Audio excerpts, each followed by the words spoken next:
আসসালামু আলাইকুম ওয়া রাহমাতুল্লাহি ওয়া বারাকাতুহু। আমার প্রিয় শিক্ষার্থীরা, আশা করি তোমরা সকলে অনেক অনেক ভালো আছো। আমিও আলহামদুলিল্লাহ আল্লাহর রহমতে অনেক ভালো আছি। তোমাদের ক্লাস চলছে কিন্তু ফ্রি হ্যান্ড রাইটিংয়ের উপর। আর ফ্রি হ্যান্ড রাইটিংয়ের ক্লাসগুলোতে আমরা সাধারণত চাচ্ছি যে চিরাচরিত বা গতানুগতিক যে পদ্ধতিতে সাধারণত ফ্রি হ্যান্ড রাইটিং শেখানো হয় সেটা থেকে একটু বের হয়ে আসতে।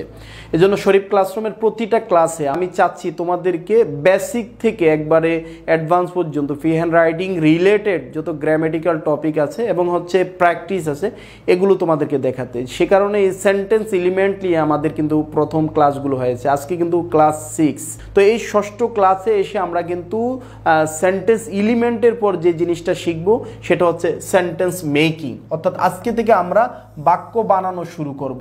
বাক্য বানানো কিন্তু খুব সহজ কাজ এবং এই বাক্য বানানোর যেই প্রসিডিউরগুলো এগুলো যদি তোমরা একটু নিয়মিত ক্লাসগুলো করো তাহলে অনেক অনেক ভালো লাগবে এবং সবাই পারবা। এটা আমার সেলফ কনফিডেন্স তোমাদেরকে নিয়ে, কারণ আমি মনে করি যে এই প্রসিডিউরে বা এই সিস্টেমে এই মেথডে যদি শেখানো যায় তাহলে অবশ্যই স্টুডেন্ট শিখবে। সেজন্য আজকে থেকে আমাদের কিন্তু সেন্টেন্স মেকিংয়ের ক্লাস শুরু হতে যাচ্ছে এবং সেন্টেন্স মেকিংয়ের জন্য আমাদের যেটা প্রথম করতে হবে সেটা হচ্ছে সাবজেক্ট এবং ভার্ব আমাদের সেন্টেন্স বানানোর জন্য আনতে হবে।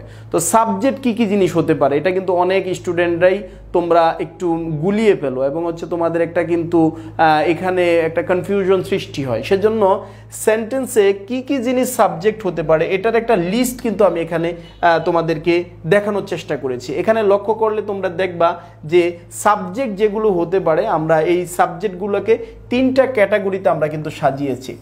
ক্যাটাগরি 1, ক্যাটাগরি 2 এবং ক্যাটাগরি 3 এইগুলোই কিন্তু সাবজেক্ট হয়। একটা চমৎকার বিষয় কিন্তু আমি এখানে দেখিয়েছি, যদি তুমি এটাকে একটু গুরুত্ব দাও। এখানে কিন্তু সাবজেক্ট যেগুলো হতে পারে সব আমি কিন্তু দেখিয়ে ফেলেছি। প্রথমে আমি যেটা দেখিয়েছি ক্যাটাগরি 1-এ, এই ক্যাটাগরি 1-এ কিন্তু কি কি জিনিস সাবজেক্ট হবে সেটার সবচেয়ে বড় যে অংশটা সেটা চলে আসছে। হি সাবজেক্ট হয়, শি সাবজেক্ট হয়, ইট সাবজেক্ট হয়, দিস সাবজেক্ট হয়, দ্যাট সাবজেক্ট হয়। এরপরে দেওয়া আছে কিন্তু সিঙ্গুলার নাউন। তার মানে সিঙ্গুলার নাউন মানে যেই কোনো সিঙ্গুলার নাউন, সেটা আমি হতে পারে, আমি শরীফ হতে পারি, তুমি হাসান হতে পারো, তুমি আব্দুর রহিম হতে পারো, এভাবে করে প্যান হতে পারে, তারপরে তোমার হাউস হতে পারে, তারপরে ফিল্ড হতে পারে, ফুটবল হতে পারে, এভরিথিং যত সিঙ্গুলার নাউন আছে সব সিঙ্গুলার নাউনগুলো কিন্তু এখানে চলে আসছে এবং এই সিঙ্গুলার নাউনগুলো কিন্তু সাবজেক্ট হয়। এরপর জিরান বিগিনিং অর্থাৎ ভার্ব প্লাস আইএনজি যেটা শুরুতে থাকে এটাও কিন্তু সাবজেক্ট হয়। এগুলো নিয়ে আমাদের আরও বিস্তারিত কথা আমাদের আছে। আপাতত আমি তোমাদেরকে বলবো যে তোমরা যেই জিনিসগুলো সাবজেক্ট হয় সেই জিনিসগুলো একটু মুখস্থ রাখবা, একটু মুখস্থ করে নিবা। তো জিরান বিগিনিং সাবজেক্ট হয়। এরপরে এভরিবডি, এভরিথিং, এভরিওয়ান, অর্থাৎ এখানে এভরির সাথে এভরিবডি, এভরিথিং, এভরিওয়ান এই তিনটা জিনিস। এরপরে nobody, nothing, no one অথবা নান, এগুলো কিন্তু সাবজেক্ট হয়। এরপরে এভরি প্লাস নাউন অথবা ইজ প্লাস নাউন মানে এভরি স্টুডেন্টস, এরপরে ইজ স্টুডেন্টস, এগুলো কিন্তু সাবজেক্ট হয়। আমি স্টুডেন্ট একটা ফর এক্সাম্পল বলেছি, উদাহরণস্বরূপ বলেছি, হ্যাঁ, কিন্তু এখানে এই নাউনের জায়গায় কিন্তু চেঞ্জ আসতে পারে। এরপরে যে কোনো সংখ্যাবাচক শব্দ এটাও সাবজেক্ট হয়, পরিমাণবাচক শব্দ এগুলো সাবজেক্ট হয়। তোমাদের তাহলে ক্যাটাগরি 1-এ কিন্তু কি কি জিনিস সাবজেক্ট হতে পারে সেই জিনিসগুলো আমি দেখালাম এবং খুবই আউটপুট পাবা, কিন্তু খুবই ফলপ্রসূ একটা জ্ঞান, একটা অর্জন কিন্তু তোমার হবে যদি তুমি একটু গুরুত্ব দিয়ে থাকো। এরপর ক্যাটাগরি 2-তে আমরা কি কি জিনিস সাবজেক্ট হতে পারে, you, we, they, plural noun. ওই যে আগের বার সিঙ্গুলার নাউন নিয়ে আলোচনা করেছি, এখানে কিন্তু প্লুরাল নাউন নিয়ে, অর্থাৎ তুমি যদি স্টুডেন্টস বলো এটা কিন্তু সাবজেক্ট হতে পারে। তো স্টুডেন্টস এটা কিন্তু প্লুরাল নাউন, তো সাবজেক্ট। এরপরে অ্যান্ড যুক্ত দুটি নাউন, আব্দুর রহিম অ্যান্ড আব্দুল করিম। আমি এগুলো একটা একটা করে উদাহরণ দিচ্ছি, কিন্তু এখানে শত উদাহরণ আসতে পারে, শত কিন্তু এক্সাম্পল আসতে পারে। আর ক্যাটাগরি 3-তে আমরা একটা সাবজেক্টকে রেখেছি আই। এই যে ক্যাটাগরি ভাগ করার কিন্তু উদ্দেশ্য আছে, তোমরা পরবর্তী যখন প্র্যাকটিসে যাব তখন কিন্তু তোমাদের এই ক্যাটাগরি ওয়াইজ কিন্তু প্র্যাকটিসটা হবে। সুতরাং এই ক্যাটাগরিটা তোমরা একটু মনে রাখবা। অতএব আমার প্রিয় শিক্ষার্থীরা বলবো যে প্রথমে সেন্টেন্স বানানোর জন্য যেটা লাগবে সেটা সাবজেক্ট, এবং সাবজেক্ট তোমাদেরকে দেখালাম। এরপরে আমাদের যেটা লাগবে হলো সেন্টেন্সে সাবজেক্টের পরপরই ভার্ব লাগবে তোমাদের। তো ভার্ব কিন্তু দুইটা অংশ। যখনই তুমি সেন্টেন্সে সাবজেক্টের পর ভার্ব বসাবা, ভার্বের কিন্তু দুইটা অংশ হতে পারে। অক্সিলারি ভার্ব এবং প্রিন্সিপাল ভার্ব।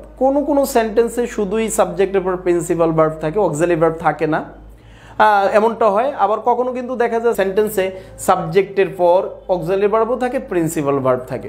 অনেক সময় অক্সিলারি ভার্ব চেহারায় দেখতে দেখা যায়, কিন্তু প্রিন্সিপাল ভার্ব না থাকার কারণে সেই অক্সিলারি ভার্বটা কিন্তু প্রিন্সিপাল ভার্বের কাজ করে।